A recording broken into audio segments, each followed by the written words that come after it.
स्वराज्य वार्ता, आवाज जनसामान्याचा.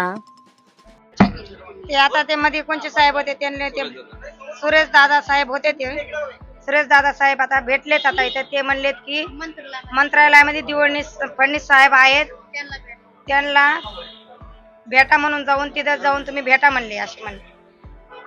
अजितदादाची भेट नाही झाली, पण आमचे ते पालकमंत्री आहेत आमचे बीडचे, त्याच्यामुळे आम्हाला त्यांना भेटण्याची आम्हाला गरज आहे.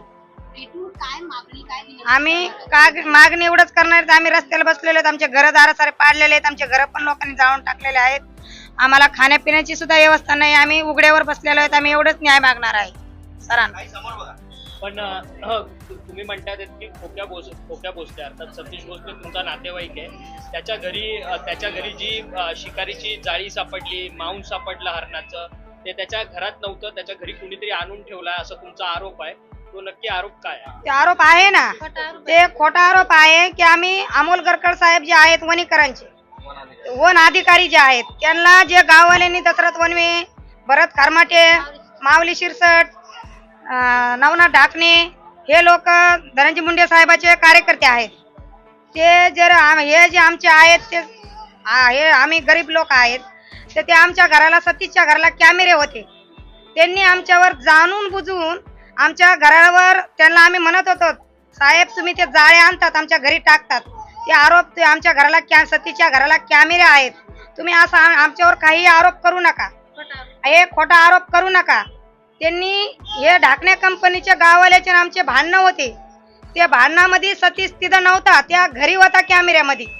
आम्ही तेच सांगायसाठी मुंबईला आलेलो आहेत. आमचे गृहमंत्री साहेब अजितदादा आहेत, साहेब पवार साहेब आहेत, की आम्ही त्यांच्यासाठी भेटण्याकरता बोलायसाठी आलेलो आहेत की दादा आमच्या घराला कॅमेरे होते, सतीश ज्या वेळेस भांडणं झाले ढाकणे दिलीप ढाकणेचे आमचे रानामध्ये लेकरांचे भांडणं झालेत, ते गाव आमचे संबंधित क्रॉस कंप्लीट झालेले आहेत, त्याच्यामध्ये सतीश नव्हता तिथं, त्याच्या घराच्या कॅमेरे आहेत, त्याच्या घरामध्ये तिथं होता. ते बॅटनं मारत होता लोकांना, ते बॅटनं मारत होता सर. म्हणजे असे ते वंजाऱ्याची जी बाई होती, वंजार समाजाचीच बाई होती, त्याच्या बाईचं काय नाव आहे, माऊली खेडकरची पत्नी, माऊली खेडची पत्नी जी होती ते त्यांच्या घरी होती सर. ते त्यांच्या घरी होती, ते माऊली नाही त्याचा याचा काही संबंध नाही. त्या बाईवर अशी छेड झाली होती म्हणून त्याच्या नवऱ्याने सतीशला फोन लावला होता की बाबा माझ्या बायकोला असं झालं, मी अर्जंट माझ्या कामामध्ये आहे, मी बाहेर गावी आहे, तुम्ही आहे जर आमच्या गाय तुम्ही तिथं जा आणि त्या लोकांना धमकाव. पण त्या बाईने त्याच्यावर तक्रार केलेली आहे, जे समोरचा त्या बॅटने मारलेला माणूस आहे त्याच्यावर सुद्धा तक्रार केलेली आहे. ते 2 वर्षाचा हेडेव होता तिथं, त्या बाईला छेड झाली म्हणून त्या माणसाला बॅटने, त्याला राग नाही सहन झाला म्हणून बाया माणसावर छेड झाली असं म्हणून त्याला बॅटने थोडं मारलं होतं सर. नाही सर, ते जर मुकदमेचे थोडं काम करीत होते, कारखान्याचे थोडे पैसे आले म्हणून ते गरीब माणसाकडे अशी ते हेडो बनवण्यासाठी ते बनवले होते सर. लाईक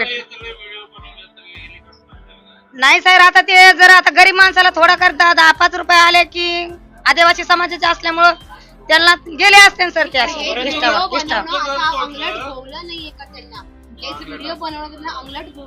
आता ते जे आहे ते अंगलट भंगलेलंच आहे सर, पण ते असं काही पण लोक व्हायरस टाकू राहिले सर. ते परंतु तेली भोसलेजी तुम्ही ज्यावेळेस तुमचं घर पाडत होते त्यावेळेस तुम्ही घरात होता आणि तुमच्या घरामध्ये जी काही शिकारीची सामानं आहेत, हरणाचं मांस आहे, ते कुणी आणून ठेवलेले होते की तुमच्याकडे ऑलरेडी होतं? ते नाही सर, ते खोटं आहे सगळं. ते मांस मीस काहीच नव्हतं आमच्या घरात, ते जाळे मे नव्हते. त्या दशरथ वनेने भरत खरमाट्याने आमच्यावर असं आग घेऊन राहिले, ते म्हणजे ते आग घेऊन राहिले कशामुळे, असं ते कार्यकर्ते कोणाचे धनंजय मुंडेचे कार्यकर्ते, दशरथ वने, भरत खरमाटे, माऊली शिरसाट असं राजकारण मध्ये गुंतून राहिलेत आमचे मालकार. आमच्या राजकारणामध्ये आम्ही कशा घेऊन राहिले, आमच्या गरीब माणसामध्ये कशामुळे बळ घेऊन राहिले तुम्ही? आता तुमचं संपूर्ण कुटुंब रस्त्यावरती आलंय. हो, तुमच्या बीडचे पालकमंत्री आहेत अजित पवार, त्यांची तुमची भेट होणार आहे की नाही? भेटणारच आहे सर, त्यांना भेटायचं नाही का आम्हाला, ते अजितदादाला भेटायला नाही का आम्हाला, इथं आम्हाला न्याय भेटत नव्हतं, आम्ही इथंच बसणार आहे. जाणून धनंजय मुंडेंकडून हे केलं जातं ते तुमचं म्हणणं आहे का त्याच्या कार्यकर्ते? हो सर, जाणून मुंडूनच करून राहिले ते धनंजय मुंडे असं. हे असे याचे कार्यकर्ते त्याचे कार्यकर्ते, अहो आमचे कार्यकर्ते, आम्हाला काय करायचं कार्यकर्ते. बोला बोला. ते जे होते सर आमचे ढाकणे कंपनीचे आणि आमचे जरी भांडणं झालेले होते तरी ते मिटले होते सर. आमचे त्यांचे पण आमची कंप्लेंट त्यांच्यावर झाली होती, त्यांची कंप्लेंट आमच्यावर झाली होती, पण ते सुद्धा मिटवलं होतं. त्यांनीच बी गुन्हा नव्हता केला दाखल आणि आम्ही पण नव्हता केला. असं आमच्या गावामध्ये बसून दशरथ वनवेंनी त्यांनी असं ठरवून आम्ही मिटवलं होतं. पण ज्या वेळेस धनंजय मुंडे साहेबाची राजीनामा झाला त्याच्या तिसऱ्या दिवशीच आमच्यावर हे आरोप झालेले आहेत. आमच्यावर गुन्हा दाखल खोटा केलेला आहे माझ्या सतीश आमचे दिरावर, की ते सतीश त्या भांडणामध्ये नव्हते पण ते घरी होते, त्याच्या घराला कॅमेरे होते.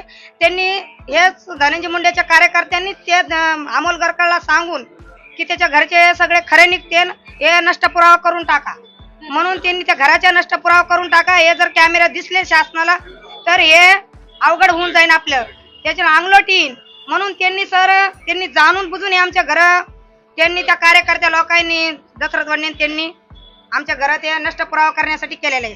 ताई तुम्ही मुंबईत आलात, तुमच्या काही मागण्या आहेत, तुम्ही मान्यतेसाठी आलेला आहात. आता मुंबईमध्ये येऊन कुठे थांबलेला, तुमचा मुक्काम कुठे? आम्ही रेल्वे स्टेशनला थांबलो मॅडम. आम्ही रेल्वे स्टेशनला थांबलो होतो रात्री. किती दिवस झाले? आम्ही रात्रीपासून आम्ही कालपासून आलेलो आहेत. आम्ही रात्री काल 2 दिवस झाले आम्ही रेल्वे स्टेशनला थांबलेलो आहेत.